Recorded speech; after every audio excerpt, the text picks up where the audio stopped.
जय श्री राधे। श्री हरिवंश राधा वल्लभ लाल की जय। त्रिवंश महाप्रभु की जय। परम पूज्य गुरुदेव महाराज की जय। श्री चैतन्य महाप्रभु की जय। बहुत बहुत स्वागत है सभी का श्री चैतन्य चरितावली में। आइए सुनते हैं प्यारा सा अध्याय पुरी गमन के पूर्व। बहुत सुंदर अध्याय। इसे शुरू करने से पहले आइए एक बार हरि नाम गा लेते हैं। मेरे साथ साथ आप भी गाइए। हरे कृष्ण कृष्ण कृष्ण हरे हरे, हरे राम राम राम हरे हरे। हरे कृष्णा। राधे राधे। चलिए शुरू करते हैं अध्याय पुरी गमन के पूर्व। भगवान का स्वरूप निर्गुण है या सगुण, जगत मिथ्या है या सत्य। हृदय में ऐसी शंकाओं के उत्पन्न होने से ही पता चल जाता है कि अभी हम भगवत कृपा प्राप्त करने के पूर्ण अधिकारी नहीं बन पाए हैं। जिनके ऊपर भगवान की पूर्ण कृपा हो चुकी है, उनके मस्तिष्क में ऐसे प्रश्न उठकर उनके चित्त में विक्षेप उत्पन्न नहीं करते। भगवान सगुण हो या निर्गुण, साकार हो या निराकार, यह जगत सत्य हो या त्रिकाल में भी उत्पन्न ना हुआ हो, उच्च साधकों को इन बातों से कुछ भी प्रयोजन नहीं। वे तो यथाशक्ति सभी संसारी परिग्रहों का परित्याग करके प्रभु के पाद पद्मों में प्रेम करने के निमित्त पागल से बन जाते हैं। वे जगत की सत्यता और मिथ्यात्व की उलझनों को सुलझाने में अपना मूल्य समय बर्बाद नहीं किया करते। क्या घट घट व्यापी भगवान हमारे हृदय की बात को जानते नहीं? क्या वे सर्वशक्तिमान नहीं हैं? क्या उनका चित्त दया भाव से भरा हुआ नहीं है? यदि हाँ, तो वे हमारे हृदय की सच्ची लगन को समझ दया के वशीभूत होकर जैसे ही निराकार अथवा साकार होंगे, हमारे सामने प्रकट हो जाएंगे। हम द्वैत, अद्वैत, विशिष्टाद्वैत, द्वैताद्वैत तथा शुद्धाद्वैत के झमेले में क्यों पड़े? किंतु ऐसी भावना सबकी नहीं हो सकती। जो मस्तिष्क प्रधान है, वे बिना सोचे रह ही नहीं सकते। उन्हें समझाकर ही श्रद्धा उत्पन्न करानी होती है और उस श्रद्धा के सहारे ही उन्हें सत्य तक पहुंचाना होगा। इसीलिए महर्षियों ने वेदांत शास्त्र का उपदेश किया है। वेद के अंतिम भाग को वेदांत कहते हैं। उसका संबंध विचार से है, किंतु हृदय प्रधान तो विचार की इतनी अधिक परवाह करते नहीं। वे तो श्री कृष्ण कहते कहते ही अपने प्यारे के पाद पद्मों तक पहुंचकर सदा उन्हीं के हो जाते हैं। उन्हीं के क्या तद्रूप ही से बने जाते हैं। किंतु सबको ऐसा सौभाग्य प्राप्त हो नहीं सकता। जिनके ऊपर उनका अनुग्रह हो, वही इस पद का पथिक बन सकता है। जय हो। इस पर यह भी शंका हो सकती है कि श्री कृष्ण कहने वाला ज्ञानी ही बना रहेगा और बिना ज्ञान के संसारी बंधन से मुक्ति नहीं हो सकती। तब फिर वह मूर्ख भक्त प्रभु के पाद पद्मों तक कैसे पहुंच सकता है? इसका सीधा उत्तर यही है कि जो सर्वस्व त्याग कर भगवान की ही शरण में अनन्य भाव से आ गया हो, सच्चिदानंद भगवान स्वरूप, जिनका स्वरूप ही सत्यम ज्ञान मंतम है, उसे ज्ञानहीन कैसे बना रहने देंगे? उनकी शरण में आते ही हृदय की ग्रंथियां आप से आप खुल जाएंगी। बिना प्रयास के ही उसे सभी संशय दूर हो जाएंगे। कर्म अकर्म की जटिल समस्याओं को बिना सुलझाए ही उसके संपूर्ण कर्म झीर्ण हो जाएंगे। भगवत शरणागति में यही तो दुर्लभता, सरलता और सरसता है। आकाश पाताल एक भी ना करना पड़े और आनंद भी सदा बना रहे। सदा उस अद्भुत रस का पान ही करते रहे। किंतु इस अनन्य उपासना और भगवत प्रसन्नता के लिए सभी संसारी परिग्रहों का पूर्ण त्याग करना होगा। तभी उस अद्भुत आसव की प्राप्ति हो सकती है। खाली ढोंग बना लेने और भेदभाव के संकुचित क्षेत्र में ही बंधे रहने से काम ना चलेगा। महाप्रभु को अद्वैतवादी सन्यासियों की पद्धति से दीक्षा लेने और दंड धारण करने से अद्वैताचार्य जी को शंका हुई।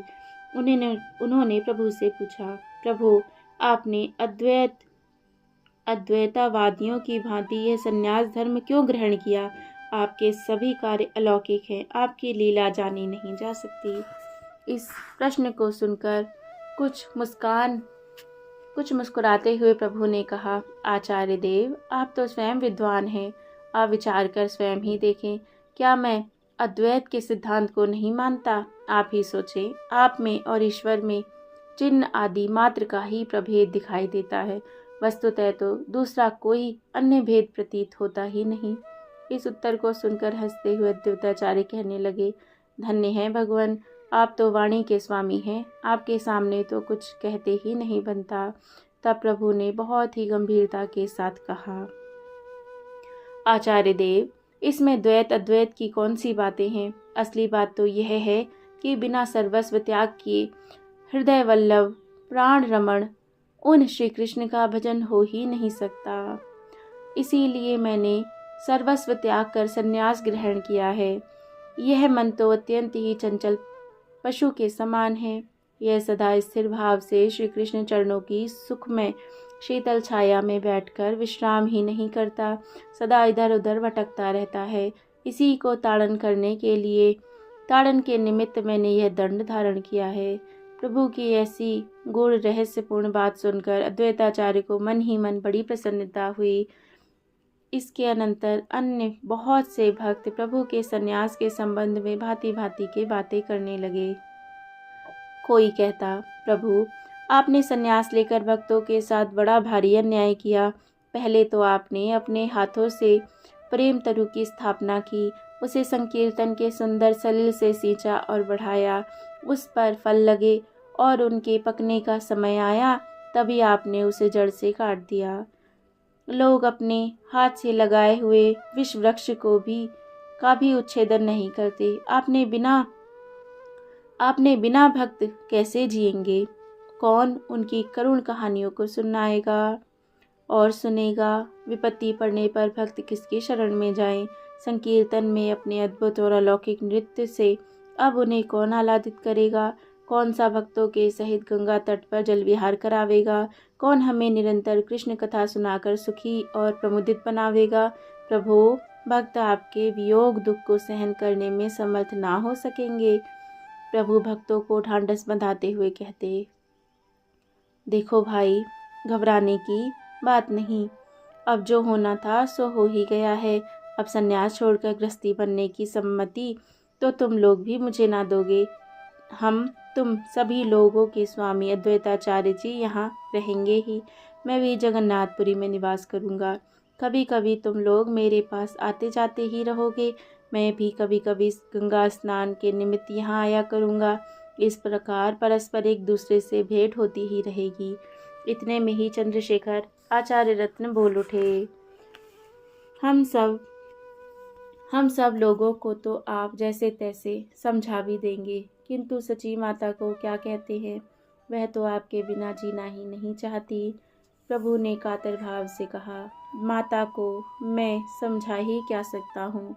आप लोग ही उन्हें समझावेंगे तो समझेंगी। फिर माता जैसी आज्ञा देंगी वैसा ही करूँगा। यदि वह मुझसे घर रहने के लिए कहेंगी तो मैं वैसा भी कर सकता हूँ। इतने में ही अश्रु विमोचन करती हुई माता भी आ पहुँची। उन्होंने गदगद कंठ से कहा, निमाई, क्या सचमुच में तुम हमें छोड़कर यहाँ से भी कहीं अन्यत्र जाने का विचार कर रहा है? प्रभु ने माता को समझाते हुए करुण स्वर में कहा, माता, मैं तुम्हारी आज्ञा का उल्लंघन नहीं कर सकता। तुम जैसा कहोगी वैसा ही करूँगा। सन्यासी के लिए अपने घर के समीप तथा अपने संबंधियों के यहाँ इतने दिन तक रहने का विधान ही नहीं है। अधिक दिनों तक एक का अन्न खाते रहना भी सन्यासी के लिए निषेध है। किंतु मैंने तुम्हारी और आचार्य की प्रसन्नता के निमित्त इतने दिनों तक यहाँ रहकर तुम्हारे ही हाथ की भिक्षा की। अब मुझे कहीं अन्यत्र जाकर रहना चाहिए। मेरी इच्छा तो श्री वृंदावन जाने की है, किंतु तुम सबका स्नेह मुझे बलपूर्वक यहाँ खींच लाया। अब तुम जहाँ के लिए आज्ञा करोगी वहीं रहूँगा। तुम्हारी आज्ञा के प्रतिकूल आचरण करने की मुझ में क्षमता नहीं। माता, मैं सदा तुम्हारा रहा हूँ और रहूँगा।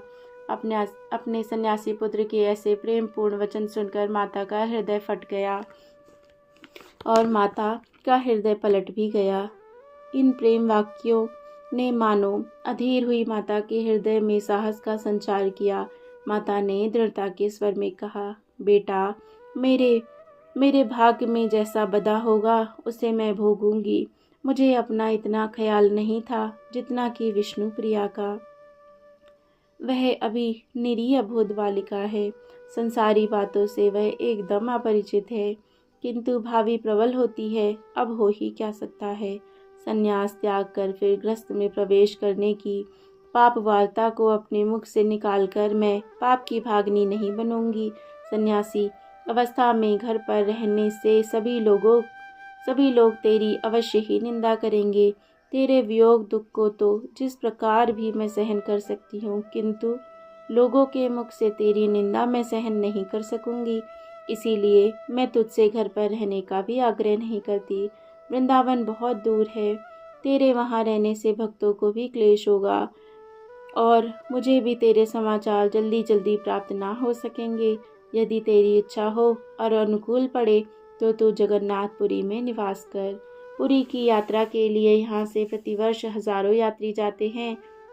भक्त की रथ यात्रा के समय जाकर तुझसे भेंट कर आया करेंगे और मुझे भी तेरी राजी खुशी का समाचार मिलता रहेगा। इससे मिलने के निमित्त नहीं, गंगा स्नान के निमित्त भी तू कभी कभी यहाँ आ जाया करना। इसी प्रकार नीलाचल में रहने से हम सबको भी तेरा वियोग दुख इतना अधिक ना अखरेगा, आगे जहाँ तक तुझे अनुकूल पड़े। प्रभु ने प्रसन्नता प्रकट करते हुए कहा, जननी तुम धन्य हो। विश्वरूप की माता को ऐसे ही वचन शोभा देते हैं। तुमने सन्यासी की माता के अनुरूप ही वाक्य कहे हैं। मुझे तुम्हारी आज्ञा श्रोधार्य है। मैं अब पुरी में ही जाकर रहूँगा और वहीं से कभी कभी गंगा स्नान के निमित्त यहाँ भी आता रहूँगा। इस प्रकार माता ने प्रभु को नीलाचल में ही रहने की अनुमति दे दी और भक्तों ने भी रोते रोते यह बात स्वीकार कर ली। प्रभु का नीलाचल जाने का निश्चय हो गया। बहुत से भक्त प्रभु के साथ चलने के लिए उद्यत हो गए, किंतु प्रभु ने सबको रोक दिया और सबसे अपने अपने घरों को जाने का आग्रह किया। भक्त प्रभु को छोड़ना नहीं चाहते थे। वे प्रभु के प्रेम पाश में बंधे हुए थे कि घर जाने का नाम सुनते ही घबराते थे। प्रभु के बहुत आग्रह करने पर भी जब भक्त प्रभु से पहले अपने अपने घरों को जाने को राजी नहीं हुए, तब प्रभु ने पहले स्वयं ही नीलाचल के लिए प्रस्थान करने का विचार किया। इतने दिनों तक अद्वैताचार्य के आग्रह से टिके हुए थे। अब रोते रोते अद्वैताचार्य ने भी सम्मति दे दी। प्रभु के साथ नित्यानंद जी, जगदानंद पंडित, दामोदर पंडित और मुकुंद दत्त, ये 4 भक्त जाने के लिए तैयार हुए। आचार्य देव के आग्रह से प्रभु ने भी इन्हें साथ चलने की अनुमति दे दी। जय जय श्री राधे, जय जय श्री राधे, जय जय श्री राधे श्याम। यह अध्याय यहाँ पर विराम होता है। श्री चैतन्य महाप्रभु की जय। जय जय श्री राधे, जय जय श्री राधे। श्री हरिवंश।